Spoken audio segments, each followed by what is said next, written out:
The Cuphead Show premiered in February to a lot of praise, and we've already made a few videos about it, but it was recently revealed by Netflix that it was renewed for a second season. But in actuality, it seems like this isn't the case. It's closer to a season 1.5. Episodes that were intended to drop with the first season, but were delayed for unknown reasons. Hand it over! Oh! Would you get out of here? At least according to an artist who worked on the show, named Lauren Duda, they were always intended to drop in small batches and were not technically renewed, even though it's being marketed as a renewed Season 2, which has sparked a lot of predictions from fans of the show. But which of these ideas would we like to see, and which ones are better left on the cutting room floor? I'm Kyle with Wicked Binge, and this is the Cuphead Show Season 2 predictions we love and hate. And side note, we will be recapping some of Season 1, so spoilers ahead. The first thing we 100% expect is a jailbreak. With the cliffhanger of Season 1 being the boys thrown in jail, it's quite obvious that this is the way it's going to go. You're under arrest! Now, there are a couple of routes this jailbreak takes. Miss Chalice could bust the boys out, Elder Kettle could pay their bail, or they have plenty of prison shenanigans that lead to them breaking out themselves. We highly doubt that more than one episode will take place while they're in prison, and we heavily expect that the boys will be out of jail before the end of the first episode. We like this prediction because it seems pretty obvious that it's going to happen, and we'd be surprised if it goes any other way. The next thing we speculate will happen is King Dice comes back in some major way. Now, we've talked about how King Dice only appearing in one single episode was a tragedy and a severe failure to his character. So it would make sense for them to bring him back at least for one more episode, considering Wayne Brady's impeccable performance. You're going in that room, one way or another. Reddit user DoubleDownTune on the Cuphead subreddit theorized that King Dice might come back because he tricks Cuphead and Mugman by being nice and using his fame to bring them to the devil. King Dice's importance in the game makes it obvious he should have more screen time. So we absolutely love this prediction and hope it comes true. One of the many villains that we sort of expect to appear is Werner Werman. Werner Werman is the boss you face in the mission Marine Corps, and allegedly a veteran of some sort of war. While he's not one of the most popular bosses from Cuphead, Reddit user Break the Fifth Wall brings up an interesting plot including this rat. They bring up the fact that with Elder Kettle being a war veteran as well in the series, we could see Werman either being an old war buddy of Kettle, or using this as a cover to steal from Elder Kettle. Both of these plots are very interesting in our eyes, and we do quite like this prediction, even if we have to kinda doubt it based on his popularity or lack thereof. A much more popular boss we'd expect to appear is CAGNEY CARNATION. CAGNEY is the boss of the mission Floral Fury, and the final boss of Inkwell Isle 1. He's known for his insane boss battle and very recognizable music. With the advent of the fact that the only game bosses outside of the Devil and King Dice we see in the Cuphead show are Isle 1 bosses, it's very likely in our eyes that he will appear in some capacity. And we love this possibility, because CAGNEY is undoubtedly one of the most iconic bosses in all of Cuphead. We're pairing two characters together for this next theory, those being Captain BRINEYBEARD and CALA Maria. The two of these characters are late game bosses, both of which appear in the intro for the show as a whole during the very beginning. They're also both water-based bosses, CALA Maria being a mermaid and Captain BRINEYBEARD being a stereotypical pirate. That aforementioned Redditor, Break the Fifth Wall, brought forward this theory or expectation on how their episode could go as well. They suggest the idea that the boys could find Captain BRINEYBEARD and go on a pirate adventure to find gold, or the idea that the boys help BRINEYBEARD pursue CALA Maria, either romantically or for a sea-based duel. Both of these ideas are quite fun, and they make sense for the style of the show, but we kind of dislike them. Again, while the idea is fun, the characters themselves we don't feel are super necessary for Season 2, although we wouldn't be against them appearing. The next expectation we want to speak about is Jimmy the Great.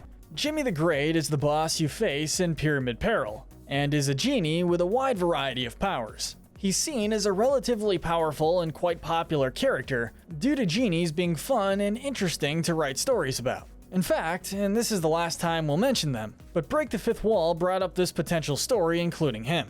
The boys could find a lamp and accidentally summon the mighty genie, who will grant them wishes. However, being quite the evil genie, He would add monkey paw-esque drawbacks to the wishes, but the boys just see these as extra benefits, and hilarity ensues. And we gotta say, we absolutely love this idea, because it sounds like it could be one of the best episodes of the series with its magical shenanigans-based plot. Another boss we wanted to talk about the possibility of is Sally's stage play. Sally is the boss from the level Dramatic Fanatic, which features the boys fighting her on a stage during a play. Reddit user Accomplished_Bit270 uses this as a basis for an episode idea featuring her, where the boys accidentally or purposefully crash one of her performances, much to her dismay. We could also see this leading to an amazing song, or the fun usage of play props for slapstick comedy. Now, we do like this concept a lot, even though we feel indifferent to Sally as a character. Another idea put forward by Accomplished_Bit270 includes BEPPI the Clown. BEPPI is the main boss of the level Carnival Kerfuffle, where you face him in a mostly abandoned amusement park. Now this begs the question, with the first episode of the series taking place in an amusement park, why BEPPI didn't even make a cameo. But regardless, the idea put forward is simple but effective, where BEPPI has Cuphead as a volunteer during one of his clownish performances. But Cuphead, being his usual self, would subsequently fail miserably at every task he is assigned. BEPPI is one of the most recognizable bosses for us, which leads us to say that we really love the idea of seeing him and his wide array of tricks to appear in the show in some shape or form. Moving on to a lesser known character, the spider guy from the intro, intrigues us enough to bring him up. Now, every character who appears in the intro sequence, save for CALA Maria and Captain BRINEYBEARD, appear in an episode. This includes Ribby and Croaks, the Root Pack, King Dice, Henchman, and Jerry, who we'll talk about in a minute. This excludes the unnamed Spider Guy, who appears in the introduction, but doesn't appear in an episode, so we're likely to see him in some major capacity, likely as the main antagonist of the character. That said, we don't really like this idea, and would much rather see more characters from the game, because even the best original characters haven't been particularly interesting to us. You just had to start blubbering, didn't ya? We also have to bring up the possibility of more Jerry. Jerry is the cloaked man who buys black market goods from Pork Patch in episode 10.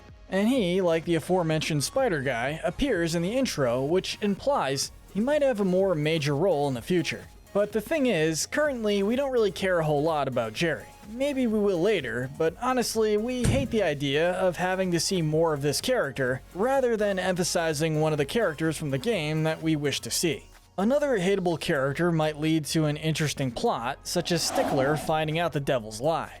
In episode 8, Stickler is introduced as a party pooper who just wants to make sure that every outstanding soul is collected. He's very easy to despise and is quite annoying, which would usually lead us to not wanting to see more of him. There is one outstanding soul in need of collection. However, with the advent of the fact that he was lied to by the devil, and the implication in episode 9 that he would find out sooner or later, we are likely to see this becoming a plot point in a future episode. Now, what Stickler would do is unknown, but we would like to see this idea come to fruition in the future. Episode 12 of the Cuphead Show is intriguing because it led to the possibility of Miss Chalice as the legendary Chalice being explored in a future episode.